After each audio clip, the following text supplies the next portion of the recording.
আজকে বানিয়ে নিয়েছিলাম ছানা দিয়ে আলুতে পটল দিয়ে সবজি। একদম নিরামিষ দিনের জন্য পারফেক্ট সবজি এই সবজি।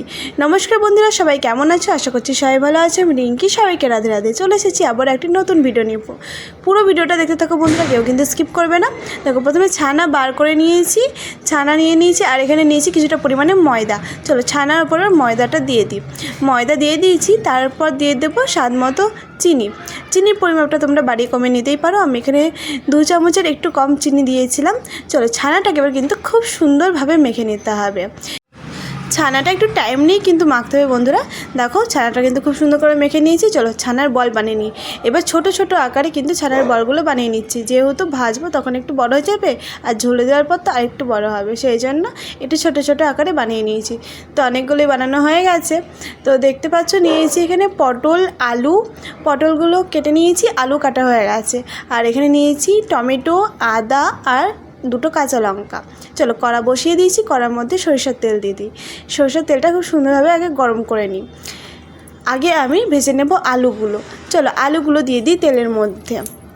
আলুটা খুব বেশি ভাজবো না আজকে, খুব বেশি ভাজার প্রয়োজন নেই বন্ধুরা, তো সেরকম ভাজবো না।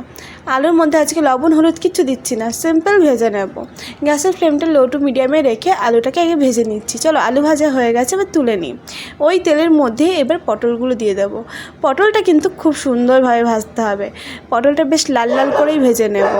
গ্যাসের ফ্লেমটা লো রেখে পটলটাকে ভাজবো, নইলে কিন্তু পটল ভাজা ভালো হবে না। সেই জন্য গ্যাসের ফ্লেমটা লো রেখেই পটলটাকে আমি ভেজে নিচ্ছি। আর পটলটা বেশ লাল লাল করেই কিন্তু ভাজতে হবে, নইলে ভালো লাগবে না।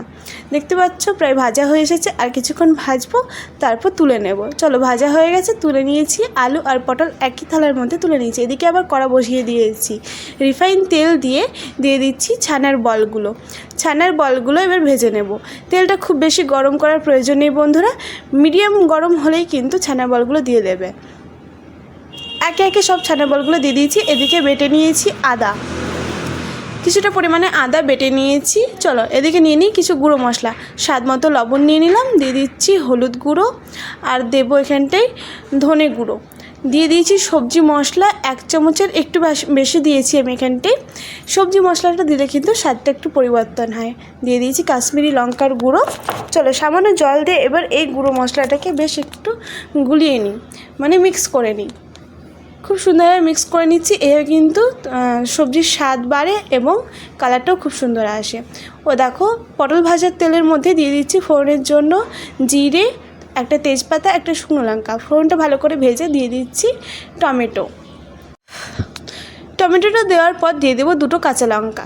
লঙ্কার পরিমাণটাও কিন্তু তোমরা বাড়িয়ে কমে নিতেই পারো বন্ধুরা। চলো এদিকে টমেটোটা ভাজা হোক, আর ওদিকে ছানার বড়াটা উল্টে দিই। একদিক হয়তো ভাজা হয়ে গেছে, দেখি। চলো হ্যাঁ, একদিক কিন্তু ভাজা হয়ে গেছে বন্ধুরা।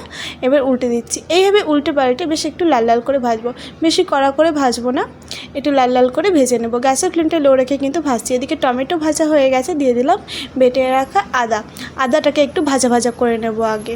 চলো আবারও কিন্তু ওই ছানার বলগুলোকে উল্টে পাল্টে নিই। বেশ উল্টে পাল্টে লাল লাল করে ভাজতে হবে কিন্তু।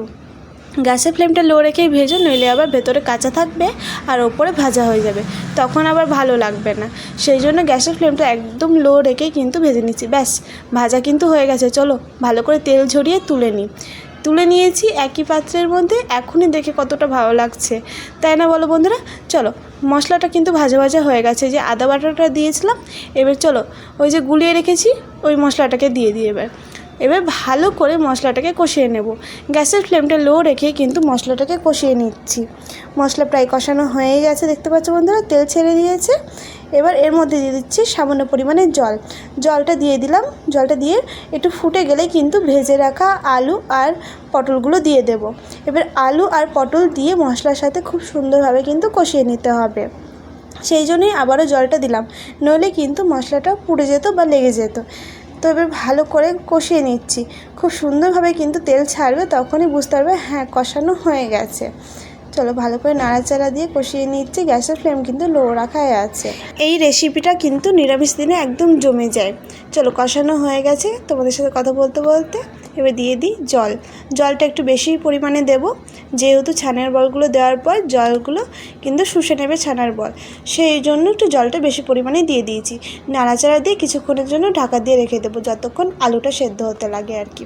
গ্যাসের ফ্লেমটা প্রথমে হাই করা ছিল, তারপর আবার লো করে দিয়েছিলাম। তো এবার চেক করে নেবো সেদ্ধ হয়েছে কি না। একটা আলু কেটে দেখে নিই, খুব সুন্দর সেদ্ধ হয়ে গেছে, আর সেদ্ধ করতে লাগবে না। এবার ছানার বলগুলো দিয়ে দিই। চলো ছানার বলগুলো দিয়ে কিন্তু আর ঢাকা দেওয়ার প্রয়োজন নেই, একটুখানি ফুটিয়ে নেব ব্যাস। সব ছানার বলগুলো দিয়ে দিয়েছি, ছানার বলগুলো দিয়ে একটু ফুটিয়ে নেব।